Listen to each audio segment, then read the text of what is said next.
कहानी की शुरुआत होती है शुक्ला नाम के एक ऑटो चालक से। शुक्ला अपनी ऑटो के अंदर बैठा है। ऑटो के चारों तरफ सोनाक्षी सिन्हा के पोस्टर लगे होते हैं। देखकर ऐसा लगता है जैसे सोनाक्षी ही उसके लिए पूरी दुनिया है। वो अपने मोबाइल पर हैक्स टीवी के वीडियोस को देखते हुए हल्का मुस्कुराता है। तभी एक अनजान आदमी उसकी ऑटो में आकर बैठता है और कहता है, भाई सायन जाओगे? शुक्ला पहले मना करता है और कहता है, भाई वहाँ से वापस आते समय पैसेंजर नहीं मिलेंगे। लेकिन वो आदमी वापसी का किराया भी अलग से देने का वादा करता है, इसलिए शुक्ला मान जाता है। सायन पहुंचने पर शुक्ला 175 रुपए का किराया मांगता है, लेकिन वो आदमी कहता है कि कुछ पैसे कम है, मैं ऊपर से लेकर आता हूँ। शुक्ला उसकी बातों का यकीन कर लेता है और वहीं खड़ा होकर उसका इंतजार करता रहता है। बहुत देर हो जाता है लेकिन वो आदमी वापस नहीं आता, इसलिए शुक्ला निराश होकर सड़क किनारे एक चाय की दुकान पर बैठ जाता है। चाय वाला पूछता है, क्या तुम्हें भी उसने ठगा है? शुक्ला पहले समझ नहीं पाता। तब चाय वाला बताता है कि वो आदमी हर बार बीमार माँ का बहाना बनाकर ऑटो वालों को बुलाता है और धोखा देकर भाग जाता है। शुक्ला के चेहरे पर ठगे जाने का गुस्सा और निराशा दोनों साफ दिखाई दे रहा था। शाम को शुक्ला अपने दोस्तों के साथ छत पर बैठकर शराब पी रहा था। उसके दोस्त मजाक करते हैं, अरे शुक्ला तेरी शादी हो रही है, तेरी तो लाइफ खत्म। फिर उससे पूछते हैं, तेरा सुहागरात का प्लान क्या है? शुक्ला गर्व से कहता है, मैंने बहुत ब्लू फिल्में देखी हैं, मुझे सब पता है। लेकिन उसके दोस्त मजाक उड़ाते हैं, अरे तू तो ब्राह्मण है, तूने तो आज तक किसी लड़की को छुआ भी नहीं होगा। शुक्ला को थोड़ा गुस्सा आता है और वो कहता है, अगर मैं किसी लड़की की इज्जत करता हूँ तो इसमें बुराई क्या है? मैं अपनी पत्नी को किसी की भी गंदी नजर से बचाऊंगा, चाहे वो मेरे दोस्त ही क्यों ना हो। कुछ दिनों बाद शुक्ला की शादी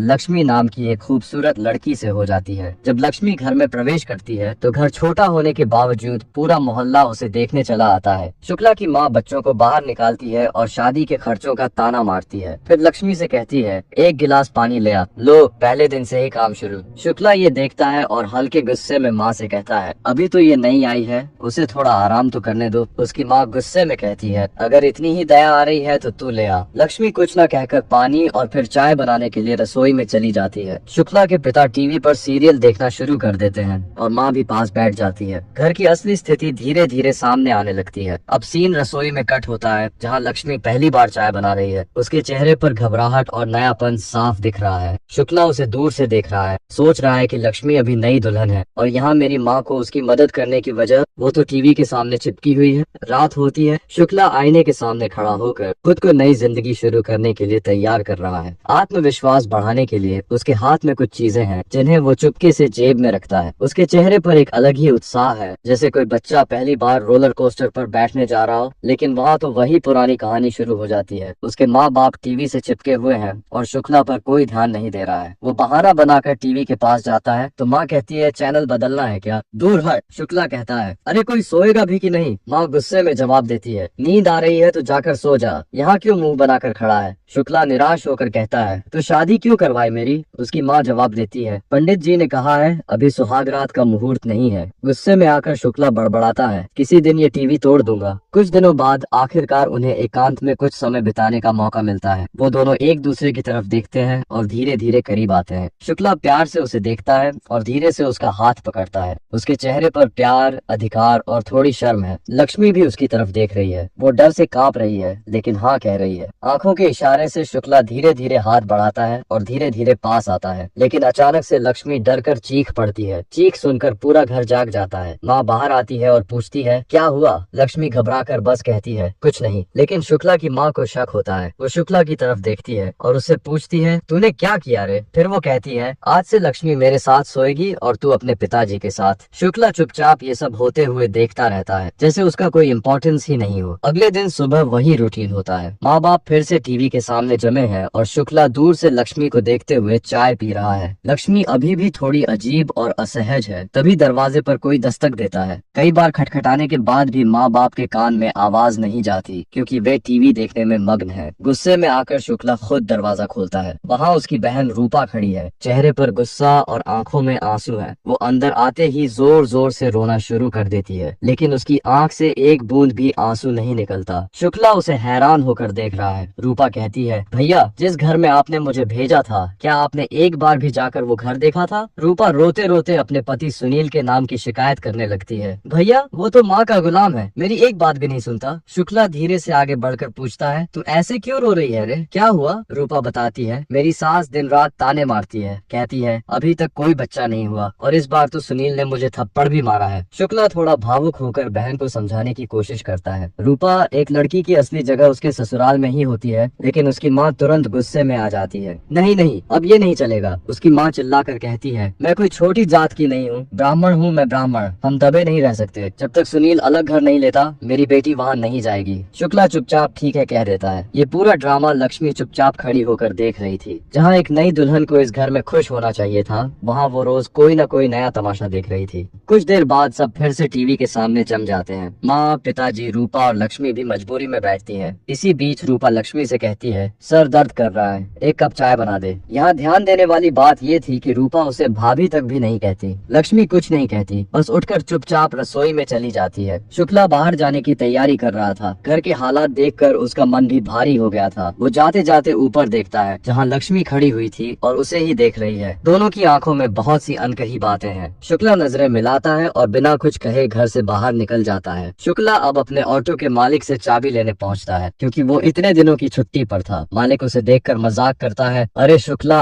अब तो सोनाक्षी के फोटो हटा दे, अब तो भाभी आ गई है, गुस्सा करेंगी। शुक्ला बस हंसकर चुपचाप निकल जाता है। उसकी रोज की यात्रा के जीवन की दौड़ में दिन भर उसकी ऑटो में कई लोग बैठते हैं। सब अपनी अपनी समस्याओं में डूबे हैं, लेकिन शुक्ला शांत स्वभाव का आदमी है। वो कभी कभी किसी की बातों पर ध्यान नहीं देता, बस चुपचाप ऑटो चलाता रहता है। शाम को थककर वो समुद्र के किनारे जाकर बैठता है, जहाँ वो थोड़ी शांति खोजने की कोशिश करता है। इधर घर में शुक्ला की माँ रूपा के बालों में तेल लगा रही है। साथ में शुक्ला के पिताजी सोफे पर आराम कर रहे हैं, क्योंकि दिन भर टीवी देखकर थक गए हैं। तभी फोन की घंटी बजती है। सब समझ जाते हैं कि ये फोन लक्ष्मी के लिए है। लक्ष्मी थोड़ी घबराती है, नर्वस होती है कि उठाए या नहीं। आखिरकार हिम्मत करके फोन उठा लेती है। सीन फोन कॉल पर कट होता है। लक्ष्मी शर्मा रही है, हल्की हंसी के साथ जी और हाँ में जवाब दे रही है। दूसरी तरफ शुक्ला लगातार बोले जा रहा है, जैसे वो अपने मन का बोझ हल्का कर रहा हो। उसकी माँ दूर से सब देख रही है और लक्ष्मी को खुश देखकर अंदर ही अंदर जल रही है। फोन पर शुक्ला कहता है कि उस रात जो हुआ उसके लिए माफ कर दो। मैं समझ ही नहीं पाया कि पहली बार किसी को कैसे छुआ जाता है। शुक्ला सचमुच दिल से माफी मांगता है। लक्ष्मी बस हंसती है। तभी पीछे से उसकी माँ आकर उसे डांटती है, फोन छीन लेती है और सीधे शुक्ला से कहती है, घर आते समय कुछ सामान लेकर आना। शुक्ला एकदम घबरा जाता है और कहता है, हाँ हाँ, मैं तो घर ही आ रहा था। माँ फोन काट देती है और ताना मारती है, लड़का तो जैसे दीवाना हो गया है। लेकिन शुक्ला तो उस छोटी सी कॉल में भी सुकून ढूंढ रहा था। वो ऑटो लेकर घर की तरफ निकल पड़ता है और रास्ते भर लक्ष्मी उसके ख्यालों में घूमती रहती है। अब रात का समय है, पूरा घर गहरी नींद में सो रहा है, लेकिन माहौल में एक अजीब सी शांति है। शुक्ला और उसके माँ बाप के बीच सिर्फ एक सूटकेस रखा है, जो जैसे एक दीवार का काम कर रहा हो। शुक्ला करवट लेता है, धीरे से लक्ष्मी की तरफ मुड़ता है। वो उसे हल्के से जगाने की कोशिश करता है। लक्ष्मी भी उसकी तरफ देख रही है। शुक्ला धीरे धीरे अपना हाथ बढ़ाता है। लक्ष्मी थोड़ा हिचकिचाती है, लेकिन मना नहीं करती। और तभी रूपा की चीख से घर की शांति भंग हो जाती है। वो जोर जोर से रोना शुरू कर देती है। मैंने बहुत भयानक सपना देखा है। पूरा घर जाग जाता है। उसकी माँ उठकर उसको चुप कराती है। शुक्ला और लक्ष्मी बस एक दूसरे को देखते रहते हैं। फिर शुक्ला कुछ देर ये सब बर्दाश्त करने के बाद गुस्से में रूपा को डांटता है, रोज रात को ड्रामा करेगी क्या। रूपा गुस्से में सो जाती है और शुक्ला और लक्ष्मी का सुहाग रात फिर से अधूरा रह जाता है। सुबह शुक्ला घर से निकलने के लिए तैयार हो रहा था, तभी माँ पड़ोस की महिला को कहती है, लक्ष्मी का ध्यान रखना, हम तीनों मार्केट जा रहे हैं। ये सुनकर शुक्ला का मन जाग उठता है। वो सोचता है शायद आज थोड़ी प्राइवेसी मिल जाएगी। वो मार्केट जाकर लक्ष्मी के लिए कुछ खरीदने की सोचता है। पहले सोचता है अंडरगारमेंट्स खरीदेगा, लेकिन फिर शर्मा जाता है। फिर वो सोचता है कि एक साड़ी खरीदेगा। आखिरकार वो एक कॉस्मेटिक की दुकान पर रुकता है। वहाँ से चूड़ियां,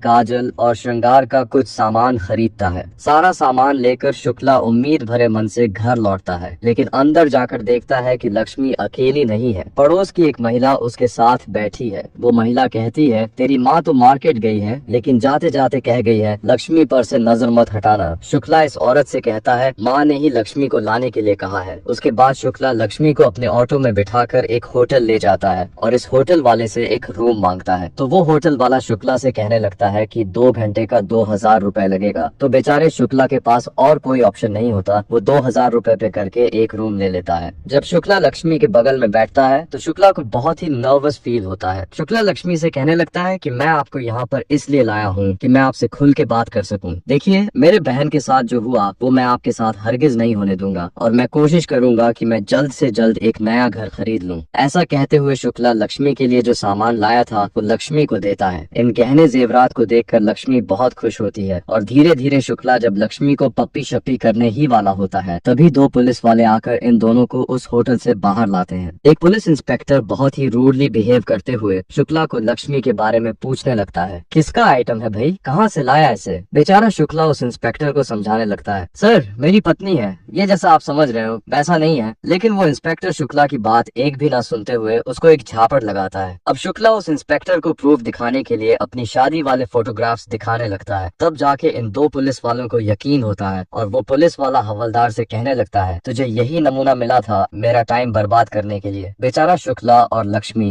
ये दोनों बहुत मायूस होकर अपने घर जाते हैं। थोड़ी देर बाद शुक्ला के घर वाले वापस अपने घर आते हैं और रूपा लक्ष्मी को देखकर शॉक में रह जाती है। मतलब इस तरह से लक्ष्मी सच स्वर की होती है और ये लोग समझ जाते हैं कि शुक्ला ने ही लक्ष्मी को ये सारे गहने जेवरात खरीद के दिया है। उस रात शुक्ला ये देखता है कि लक्ष्मी इसके बगल में नहीं है। लक्ष्मी अपने घर से बाहर जाकर आज के हादसे को याद करके रो रही है। लक्ष्मी को रोता हुआ देखकर बेचारा शुक्ला भी दुखी होता है। खैर दूसरे दिन शुक्ला के ऑटो में एक लड़की आके बैठती है और इस लड़की की बातों से हमें ये बात पता चलती है कि इस लड़की का ऑलरेडी एक बॉयफ्रेंड है। इसके बावजूद भी ये लड़की किसी और लड़के के साथ चक्कर चला रही है। उसके बाद शुक्ला इस लड़की को उसके अपार्टमेंट में लाता है। वो लड़की शुक्ला को 2000 की नोट देती है। शुक्ला कहने लगता है, मैडम मेरे पास छुट्टा नहीं है। लड़की गुस्से में शुक्ला से कहने लगती है, छुट्टा नहीं है मतलब तुम्हारा काम है छुट्टा रखना। शुक्ला बताने लगता है, हाँ मैडम मैं हर रोज मेरे पास छुट्टा रखता हूँ लेकिन आज मेरे पास छुट्टा नहीं है और वैसे भी आज आप ही मेरे पहले पैसेंजर हो। तो वो लड़की कहने लगती है कि छुट्टा नहीं तो भाड़ा भी नहीं। ऐसा कहकर वो लड़की अपने घर में जाने लगती है। शुक्ला फौरन अपने ऑटो से उतरकर उस लड़की से कहने लगता है, मैडम आप मुझे 2000 की नोट दीजिए, मैं अभी इधर उधर जाके छुट्टा लाता हूँ। तो वो लड़की शुक्ला से कहने लगती है, तुम्हारी हिम्मत कैसे हुई मुझे छूने की, क्या तुम मेरा फायदा उठाना चाहते हो? और तभी वहाँ पर एक अंकल जी आते हैं और वो लड़की उस अंकल से शुक्ला के बारे में झूठ बताने लगती है कि अंकल जी देखो ये ऑटो वाला मुझे खामखा छेड़ रहा है और ऑटो के मिरर से बार बार मुझे देख रहा था। तभी उसी वक्त वहाँ पर उस लड़की का बॉयफ्रेंड आता है और वो लड़की अपने बॉयफ्रेंड के साथ वहाँ से जाते हुए उसे ये सब बातें बताने लगती है। ऐसे लोगों की ही वजह से हम बाहर नहीं निकल पाते। अकेली लड़की देखी नहीं कि लाल टपकने लगी। और वो देखो इसके ऑटो में भर भर के सोनाक्षी के फोटोज लगे हैं। इस तरह से वो लड़की शुक्ला को बिना भाड़ा दिए वहाँ से चली जाती है। इस तरफ शुक्ला की माँ बहन बीवी ये तीनों मार्केट आते हैं कुछ सब्जी खरीदने के लिए। लक्ष्मी को अकेला पाकर रूपा लक्ष्मी से शुक्ला और लक्ष्मी के सुहागरात के बारे में पूछने लगती है। तो लक्ष्मी बताने लगती है कि हम दोनों के बीच अभी तक कुछ भी नहीं हुआ। ये सुनने के बाद रूपा लक्ष्मी को चिढ़ाते हुए उससे कहने लगती है, क्या अभी तक कुछ भी नहीं हुआ? जब मेरी नई नई शादी हुई थी उस वक्त मेरा पति तो मुझे हरगिज नहीं छोड़ता था, जहाँ पर भी देखो वहीं पर शुरू हो जाता था। खैर रात होने के बाद शुक्ला किसी जगह पर आने के बाद अपने ऑटो से सोनाक्षी के फोटोज खींच के फेंक देता है और वो अपने दोस्तों के साथ दारू पीने के लिए अपने दोस्तों के पास जाता है। शुक्ला अपने दोस्तों के साथ अपनी हालत के बारे में सुनाने लगता है और उसके दोस्त शुक्ला से कहने लगते हैं, जो भी कहो शुक्ला तुम्हारे पास हिम्मत नहीं है, तुम अपनी माँ बहन को उफ तक नहीं कह सकते और तुम नया घर कहाँ से खरीदोगे और अपनी पत्नी को कैसे खुश रखोगे? तो शुक्ला जोश में आकर और बहुत सारी दारू पीकर अपने घर जाता है और उस वक्त भी वो सारे लोग टीवी में सीरियल देख रहे होते हैं। शुक्ला फौरन इस टीवी को बंद कर देता है। शुक्ला को देखकर रूपा लक्ष्मी से कहने लगती है, लक्ष्मी जाके इसके लिए खाना लगा। शुक्ला उन्हें बताती है कि लक्ष्मी कहीं पर भी नहीं जाएगी, वो तुम्हारी गुलाम नहीं है, अगर तुम्हें लाना है तो तुम खुद जाके लाओ। बड़ी आई यहाँ पर हुक्म चलाने वाली, हुक्म चलाना है तो अपने पति के पास जाकर चलाओ। वो उनको बहुत खोड़ी खोटी सुनाता है और फिर सो जाता है। खैर दूसरे दिन शुक्ला ये देखता है कि रूपा अपने फोन में रिचार्ज करके कहीं पर जा रही होती है। शुक्ला अपने बहन का पीछा करने लगता है तो रूपा किसी जगह पर आकर अपने पति को कॉल करती है। वहाँ से उसका पति रूपा से कहने लगता है, रूपा प्लीज मुझे माफ कर दो, मैं सारा मामला सुलझा दूंगा। तभी वहाँ पर शुक्ला आता है। शुक्ला को देखकर रूपा अपने फोन को काट देती है और कल रात जो शुक्ला ने कांड किया रूपा उसके बारे में सुनाने लगती है। मतलब कल रात शुक्ला के मन में जो था वही बात इसके जबान पर आ गया। यहाँ पर रूपा की प्रॉब्लम ये थी कि रूपा का ससुराल का घर भी छोटा है उन्हीं के घर की तरह। उनके घर में भी सास ससुर रूपा,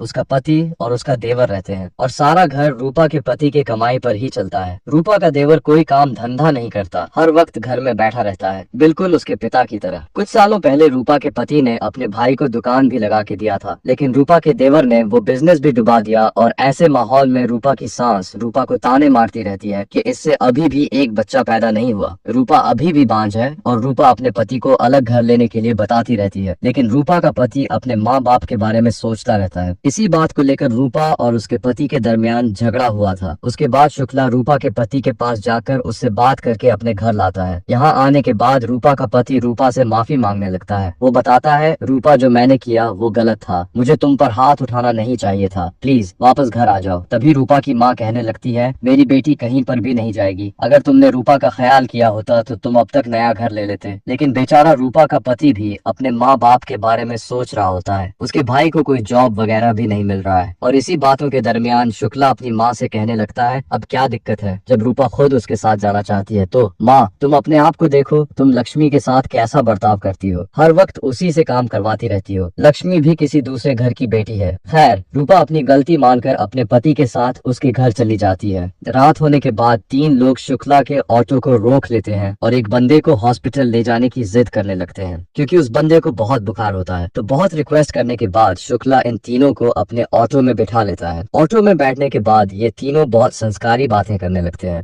थोड़ी देर के बाद ये तीनों शुक्ला को किसी सुनसान जगह पर ले जाते हैं और उसे मारने पीटने लगते हैं और शुक्ला से उसके पैसे छीनने की कोशिश करते हैं। और जो बुखार वाला बंदा था, एक्चुअली उसे बुखार नहीं था, वो बस एक्टिंग कर रहा था। इस तरह से बेचारा शुक्ला मार खा के अपने घर आ जाता है। लक्ष्मी शुक्ला की हालत देखकर रोते हुए उसको मरहम पट्टी करने लगती है और अब जाके इन दोनों में बात होती है और उसी तरह लक्ष्मी शुक्ला को पप्पी शप्पी भी करती है। खैर, दूसरे दिन शुक्ला की फैमिली वाले वो सीरियल न देखते हुए एक साथ बैठकर चाय पीते हैं, अपने बारे में सुनाने लगते हैं। उसके बाद शुक्ला लक्ष्मी को एक बीच पर ले जाता है और यहाँ पर बैठकर ये दोनों एक दूसरे के बातें शेयर करने लगते। इस तरह से इन दोनों के बीच बहुत ही रोमांटिक बातें होती हैं और इसी के साथ ये कहानी यहीं पर खत्म हो जाती है।